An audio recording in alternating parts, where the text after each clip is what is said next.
How many of these terms can you recognize, and what seems to be the unifying factor between them?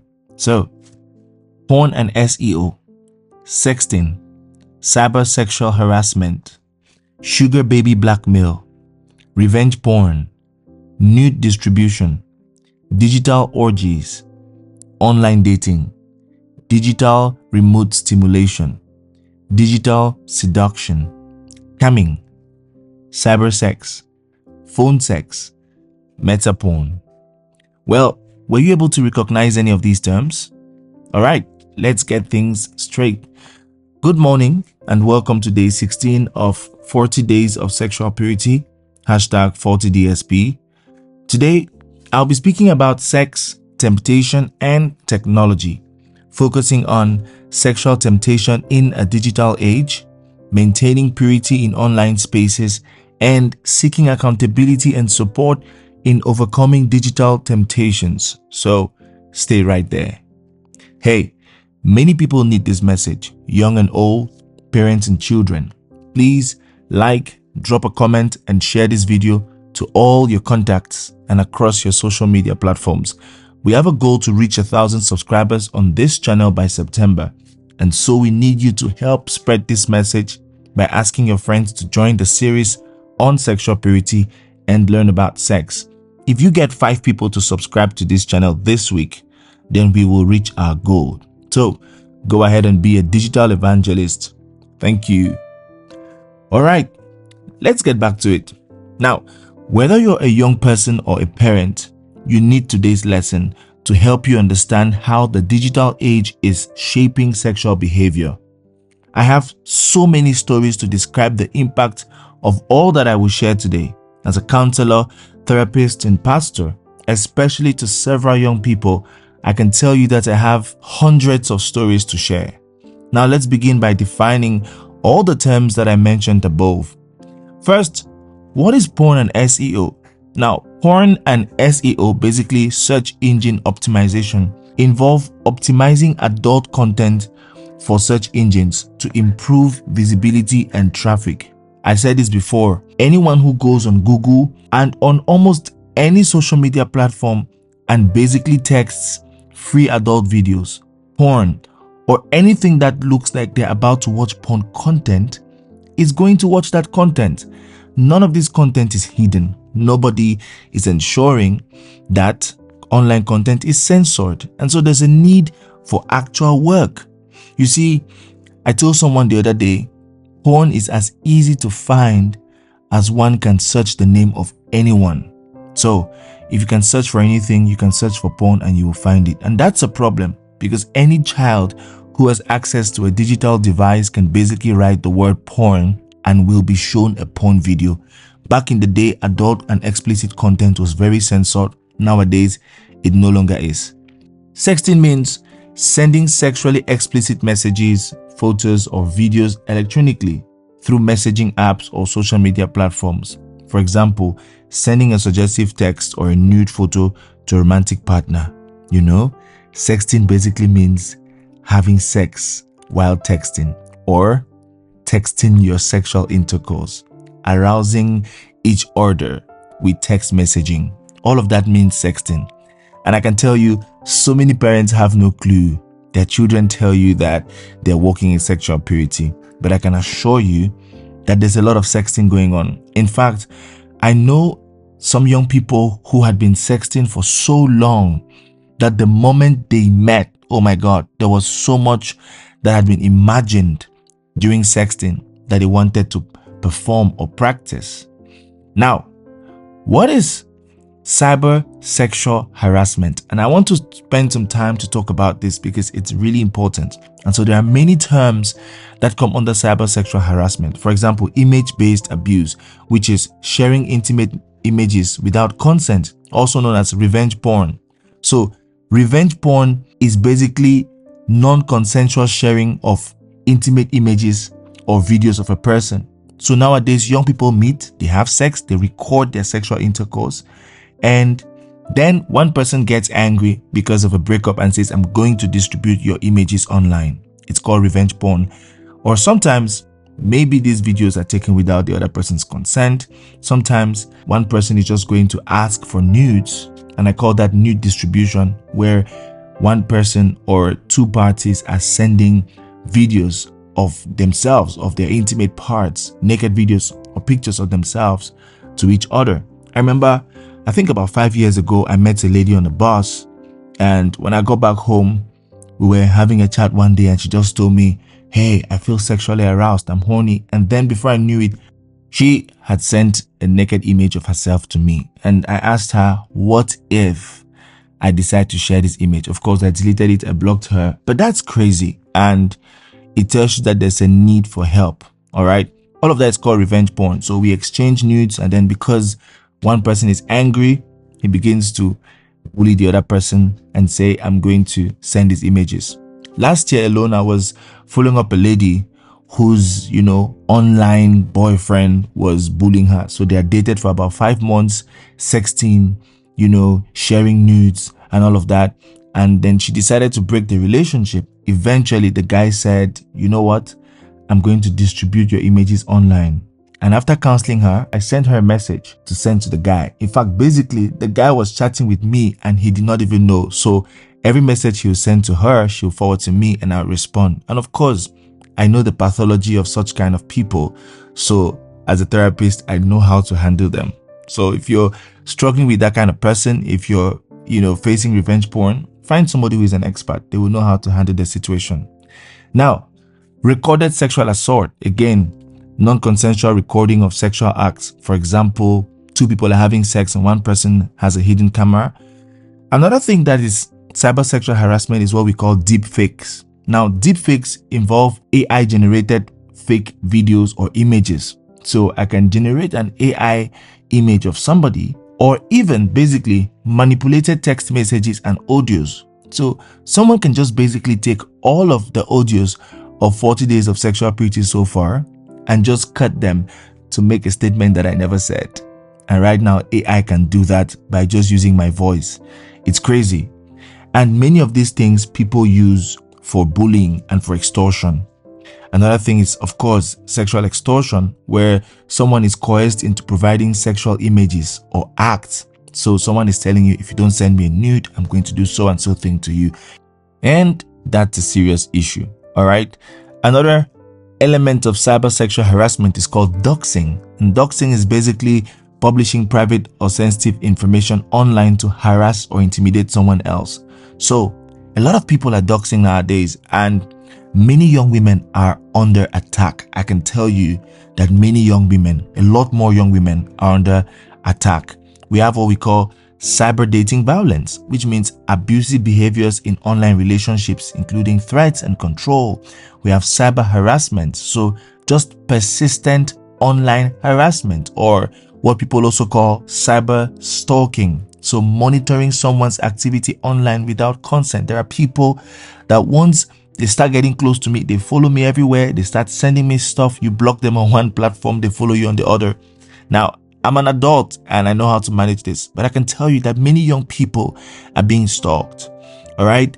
Sugar baby blackmail is a situation where a sugar baby is being threatened with exposure or harm unless they comply with the demands from a sugar daddy or a sugar mommy or another party. For example, a sugar baby, quote unquote, being coerced into providing additional services under the threat of revealing their relationship. Sometimes when an older person is dating a younger person, a minor, they start to blackmail them, and force them. So all of these are just forms of harassment and bullying using digital technologies. So be very aware of cyber sexual harassment, revenge porn, nude distribution, which is absolutely crazy. Now, we have something called digital orgies nowadays, and it's crazy. Digital orgies involve multiple people engaging in virtual or group sexual activities. For example, a group of people will get on a WhatsApp video call and masturbate together. It's a crazy phenomenon, and I've had people open up about this to me that they've practiced this for years.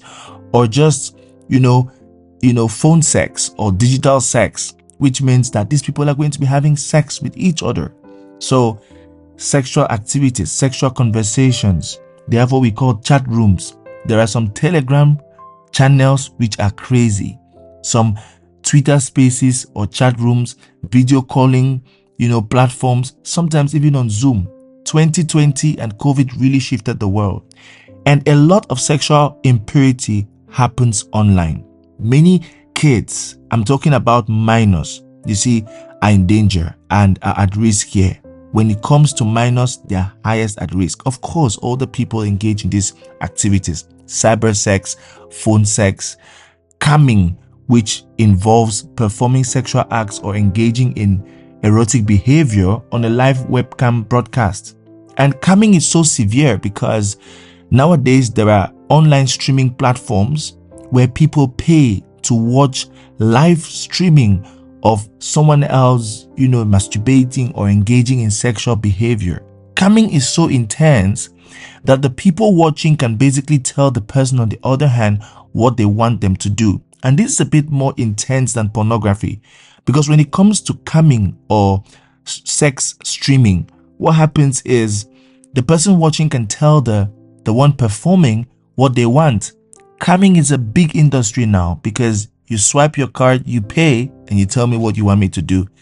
It's so crazy how this works. And there are so many streaming platforms where this happens, where people just go to watch any kind of sexual fantasy and pay.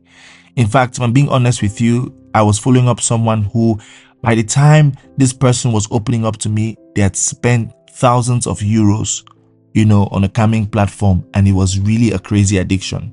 Of course, you should know about online dating, which is so rampant now. I tell people that Tinder has shifted to every platform that has an inbox. Instagram is a new Tinder. LinkedIn is a new Tinder. In fact, almost any platform where there can be in-person or inbox messaging has become an online dating platform. So everywhere you find young people gathered where they can text, where they're using their phones, they're just getting wild.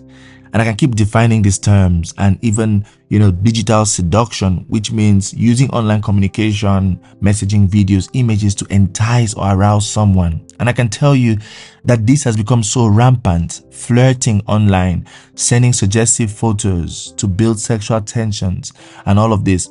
So much impurity is going on. And I can tell you that the crux of this matter is what we call meta porn. And meta porn refers to the use of virtual reality to experience porn beyond 3D. It's a metaverse porn experience, basically. And I think this is where the world is going to. Now, if you've been following the series, you understand that all of this, again, is the agenda to make lust an alternative for love and intimacy.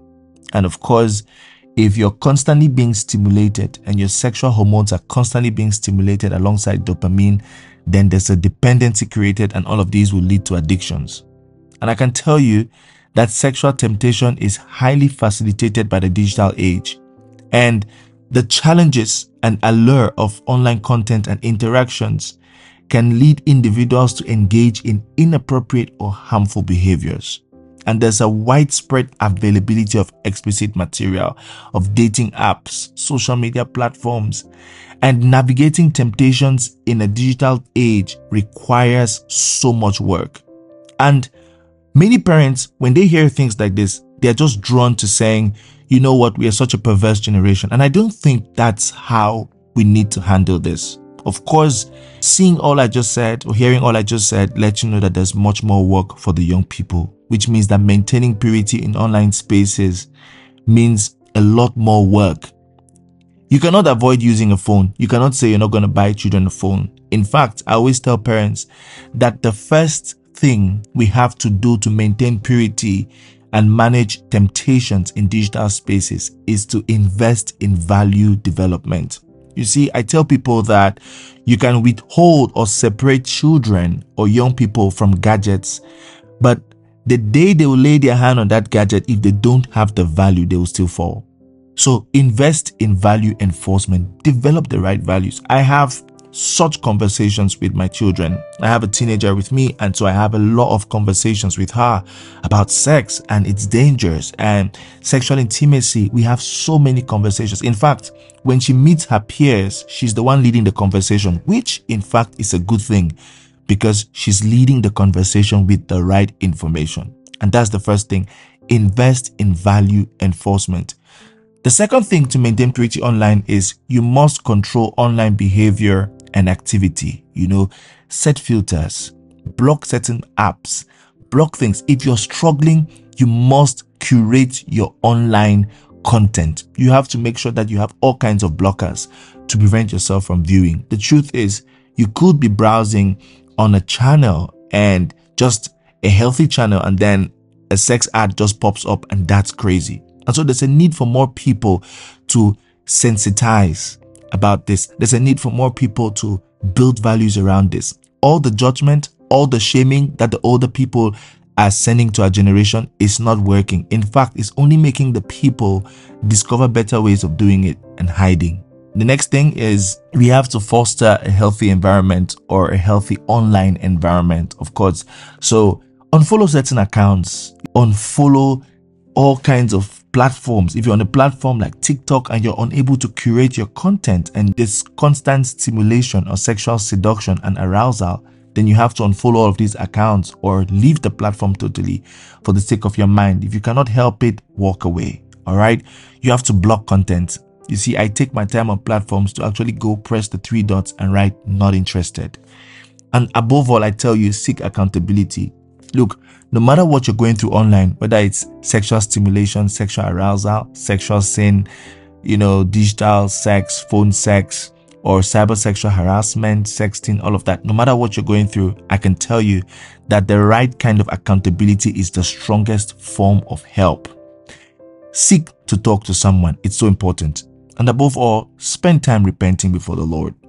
So the Bible says in 1 Corinthians chapter 15 verse 33 that do not be deceived, bad company ruins good morals. And nowadays our phones keep us more company than actual human beings. And so if your phone is bad company, it will ruin your morals. The music you're watching, the movies you're watching, your online content and feed, the friends you have and you talk with online, who you spend more time with will inform your values and your morals. And so the Bible is saying, don't be deceived. Don't deceive yourself. You're consuming all kind of music and you think your morals are going to be okay. You're deceiving yourself. If you're a child of God and you intend to pursue a sexual purity journey, then you need to curate your content. Therefore, what can you do today? Number one, given all the definitions and all the terms that you've learned today, do a self-evaluation of your exposure to digital temptation or sexual immorality or sexual impurity. Just do a self-evaluation. How exposed are you? And truth is, your results might mean that you're not exposed, and that's a good thing, all right? Whenever I say do an evaluation, it doesn't mean that the results are supposed to be sinful or bad. Your result can be good, all right? And rate yourself. Number two, clean your content and break the fellowship. You see, your digital content is your company. If you do not clean your content and break fellowship with people, with content, movies, music, social media feed that trigger you, then you cannot overcome digital temptation. So you need to clean your content. You need to break the fellowship. Number three, discuss with your accountability partner, a mentor, a counselor, or your pastor about the struggles that you face with exposure to digital sex. Open up about the things you've done and seek help. I pray for you in the name of Jesus that you will be aware of the devil's plan and his devices to destroy this generation and to pull us into sinful nature. I pray that your sexual purity journey will not be affected or negatively influenced by digital temptation. And I pray that you will find the power and the wisdom to overcome any form of temptation and lust that you're facing by just your digital interactions. I pray that God will empower your willpower to let go and to let God. I pray that you will be aware that you're not missing out on anything when you choose to walk away, and that Jesus and Jesus alone will be glorified. You will use your phone and all of your gadgets to glorify the Lord and to spread the message of the Lord's kingdom. In Jesus' mighty name I pray. Amen. It was beautiful having you on today's meditation. I cannot wait to see you tomorrow. God bless you. Goodbye.